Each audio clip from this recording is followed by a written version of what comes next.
Food കഴിക്കുന്നില്ലേ? എനിക്കിന്ന് food വേണ്ട, ഞാൻ ഓഫീസിൽ നിന്ന് കഴിച്ചോളാം. ചേട്ടാ ജോലി കഴിഞ്ഞ് കുറച്ച് നേരത്തെ വരാൻ പറ്റുമോ? എനിക്ക് ഇച്ചിരി സാധനം മേടിക്കാനുണ്ട്. വൈകുന്നേരം നമുക്കൊന്ന് പുറത്തു പോയാലോ?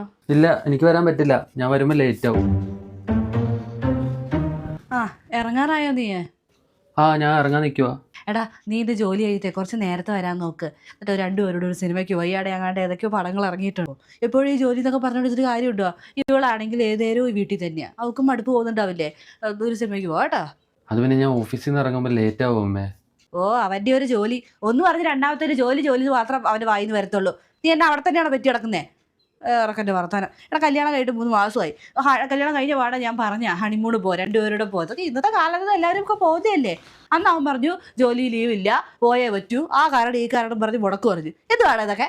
അമ്മയ്ക്ക് ഞാൻ പറഞ്ഞ മനസ്സിലായില്ലേ? എനിക്ക് ജോലി കഴിഞ്ഞോളൂ, ബാക്കി എന്തും. എനിക്ക് താല്പര്യമില്ലാത്ത കാര്യങ്ങൾ എന്തിനാ അമ്മേന്റെ തലയിൽ അടിച്ചേൽപ്പിക്കുന്നത്?